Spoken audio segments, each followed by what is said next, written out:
etikat baik Kejaksaan Tinggi untuk melaksanakan proses hukum. Kemudian terkait dengan demo Richard Lee. Ini kegundahan dan kemarahan. Ya, kenapa? Karena ini sudah lengkap berkasnya. Bayangin ya, sudah 6 bulan. Ada berkas terkait dengan Dr. Richard Lee, tersangka illegal access. Saya masih ingat itu, Agustus loh.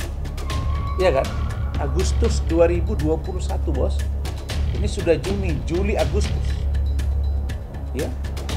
Ini sudah dilimpahkan, kemudian diproses, lalu kemudian akan di P21 tahap 2 sehingga diserahkan dari Richard Lee malam itu. Polisi mengambil keputusan karena hak mereka untuk menahan. Tiba-tiba saya minta penangguhan, permintaan keluarga ditangguhkan, dan lalu ada bahasa-bahasa invisible hand. Inilah awal dari kecurigaan saya terkait dengan Baris. Polisi masih on the track. Saya tanya Pak Kapolda langsung, Pak, tadi ini. Dia mengatakan karena surat saya digabungkan. Penjamin pasti dong istrinya. Masa saya yang jamin dia? Kemudian mau diserahkan tahap 2, kejaksaan minta Adi, ya, nama jaksanya Adi, itu minta supaya katanya hasil gelar mereka di sana, minta pokok perkaranya diproses dulu. Bayangkan kalian, ada seorang Richard Lee yang sudah tersangka 2 kasus, warawiri di televisi, warawiri di channel YouTube Uya Kuya, warawiri di channel YouTube-nya Dennis Cariesta, dan kemana-kemana datang bertemu dengan Hotman Paris. Apakah ini orang kebal hukum ini, Pak Kajagung, Pak Jaksa Agung? Ini sudah demo, Pak. Saya akan datang jumpa Bapak langsung. Jadi saya sudah WA tadi Pak Adit, mantan Sesjamwas. Saya akan gerak, saya akan datang. Saya minta ini P21 segera dan tahan yang bersangkutan untuk P21 dan 2. Kenapa? Karena ini serius, ini bukan mainan. Ada orang 2 tersangka. Sudah digelar, katanya ada orang yang backup di sana. Diduga katanya ya, Perception of Dosen ini katanya ada pengacaranya yang kuat. Dan itu katanya di backup, katanya ya diduga keras.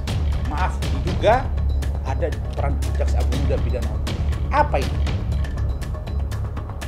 Orang bilang Rasman juru bicara Jokowi Ma'ruf. Memang benar saya juru bicara Jokowi Ma'ruf Pilpres kemarin. Saya bukan juru bicara presiden, juru bicara Jokowi Ma'ruf Pilpres 2019. Lihat kartu nama saya, pelang saya. Memang benar. Kalau ada yang menanyakan mana suratnya, apa urusannya sama kau? Dennis bilang-bilang itu, nanya-nanya itu ke saya. Pak Jokowi Ma'ruf, Pak, nggak pernah masalah kan itu. Dan saya memang tampil. Lihat berapa kali saya tampil di media TV, saya di iNews, di media koran-koran, koran cetak, di media online, di televisi ILC, talkshow top Indonesia. Berapa kali saya tampil di situ? Emang bisa. Dan itu teman-teman saya semua di dalam itu. Emang bisa kita ngomong-ngomong begitu. Jadi jangan rendahkan orang. Nah, saya mau beritahu Pak Jampidum, ya, ini kasus serius. Dan Pak Jaksa Agung, ada orang tersangka 2 sudah datanya lengkap oleh Polda Metro. Di Kejaksaan Tinggi asal ditanya katanya Kejagung. Kejagung sampai sini apa ini? Apakah begini potret penegakan hukum? Kan saya sudah ingatkan.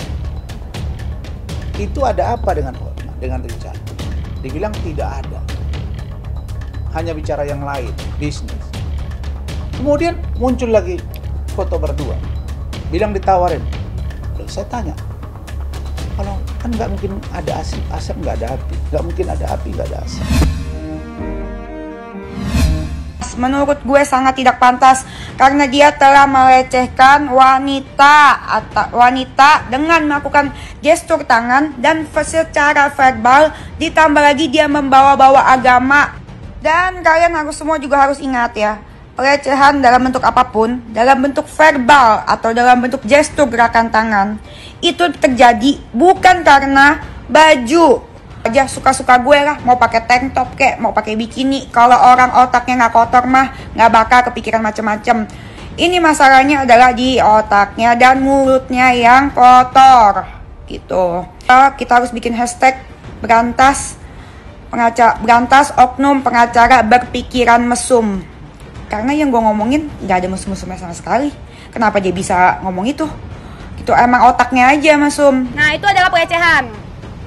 Menurut gue adalah pelecehan. Kalian tahu dong konotasinya kemana. Nah buat para wanita-wanita, dia kan sering bilang, Bang Rasman tuh sering bilang untuk jangan melecehkan wanita, ngatain Hotman ini wanita. Dia sendiri melecehkan wanita dengan cara ngomong gitu. Ini saya play.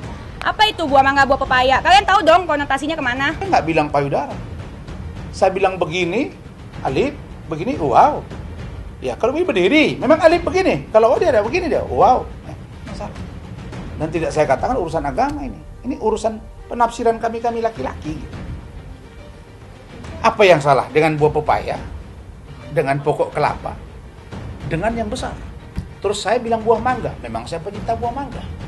Pepaya kurang. Makanya kau belajar bagaimana mengatur irama. Karena kita ini orang hukum gitu. Nggak mungkin kita tabrak itu gitu. Tanya dia udah berapa puluh yang saya tangani kasus IT. Menurut saya yang dikatakan sama Bang Rasman tadi itu termasuk pelecehan perempuan. Abang kan sering bilang ke orang-orang yang menyayang perempuan, segala macam, tidak boleh melecehkan perempuan, sama Hotman juga. Tapi abang sendiri ngomongnya kayak gini gitu. Itu kan termasuk pelecehan. Gitu. Apa? Ya kalau minta maaf doang sih, saya sih nggak pernah ada masalah secara emosi ya sama dia ya. Saya harap dia berubah gitu. Kalau misalkan ngomongin ngata-ngataan, dia juga menyerang mantan korban secara pribadi. Uya-uya dia ngomongin rambutnya lah, apanya segala macem gitu. Body shaming, dan dia juga ngatain saya cadel. Saya bisa aja ngomongin balik dia botak, tapi kan saya nggak pernah. Iya kan? Bisa juga saya ngomonginnya gendut, tapi saya nggak pernah. Gitu loh, karena saya nggak mau body shaming. Yang dia lakukan sama saya kan cadel, segala macam, buah pepaya lah, buah mangga. Apa maksudnya coba? Kalian para wanita-wanita di Indonesia, coba saya tanya, apa maksudnya? Saya pecinta buah mangga, bukan buah pepaya. Gitu. Apa maksudnya coba? Kalian pikir sendiri. Konotasinya kemana? Kalau bukan ke buah dada. Iya kan? Itu kan termasuk melecehkan. Saya makan buah mangga. Oh itu konotasinya. Kalau masalah pepaya, sering saya, tapi jarang di rumah makan pepaya. Oh enggak, jadi mangga maksudnya di rumah saya. Abang jangan marah-marah dong. Kok marah? Itu apa kok jatuh? Kacamatamu jatuh. Oh iya, makasih Bang. Nah, kenapa? Terus mau ngomong apa lagi? Itu kan termasuk pelecehan bukan sih Bang? Kau tanya aja, jangan tanya saya. Abang kan Tanya pengacara ahli saya. bahasa. Udah cukup ya. Merendahkan ya itu Bang, itu merendahkan kaum wanita. Apa maksudnya kalau lihat begini, kalau lihat yang ini lihat saya begini? Dia bilang tawar aja, emang gue cewek apaan Bang tawar? Mulut Anda Bang, Anda kalau ngomong bawanya agama-agama, tapi Anda sendiri kalau ngomong merendahkan kaum wanita dan termasuk melecehkan. Udah body shaming, melecehkan, ngomongnya soal agama, so benar. Saya ingin sampaikan pertama, bahwa saya pada tanggal 18 Juni 2022 pukul 2:21 dini hari, saya telah resmi melaporkan saudari Denis Carista dan saudara Syamsul Caniago ke Polda Sumatera Utara.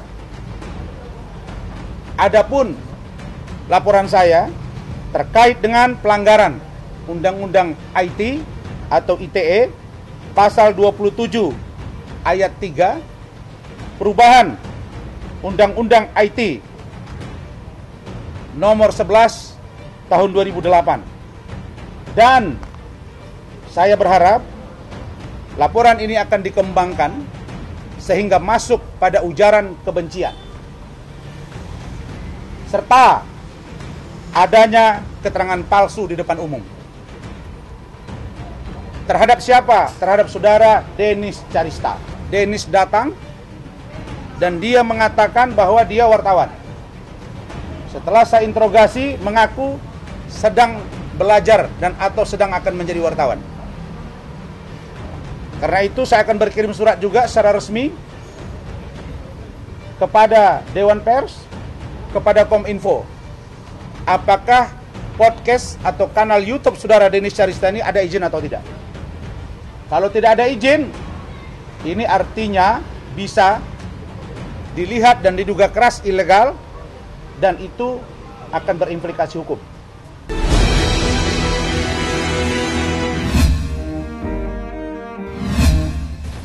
Sepertinya untuk persoalan ini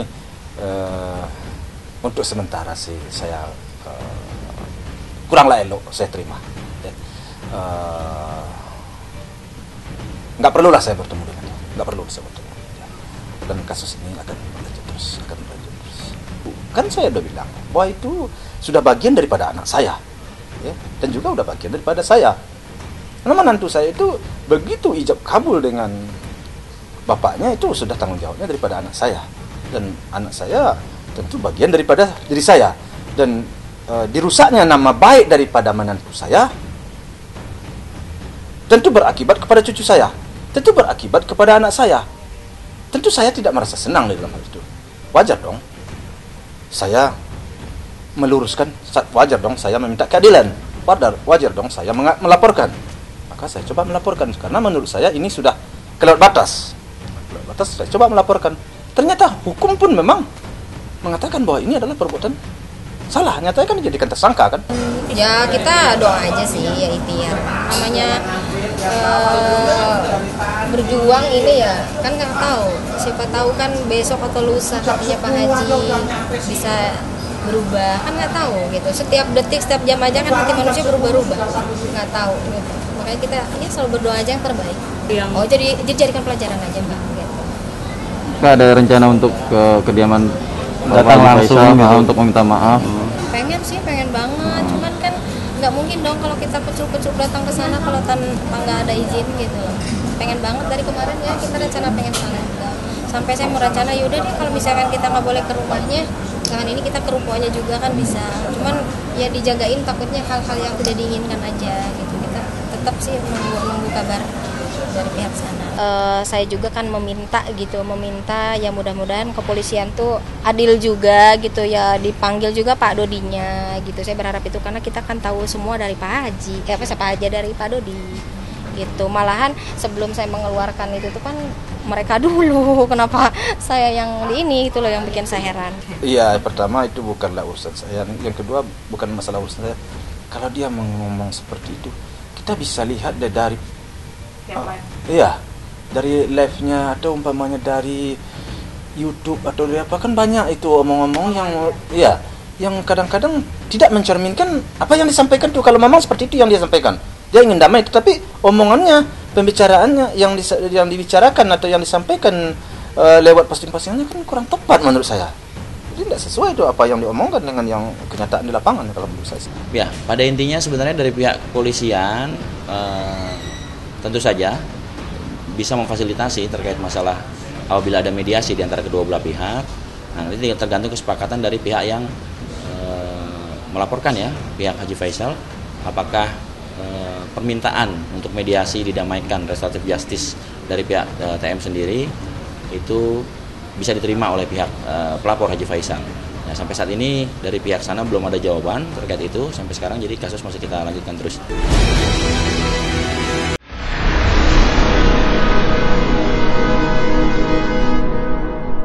Jadi jangan lupa untuk subscribe Cumi Cumi. Ditekan ya tombol lonceng merahnya.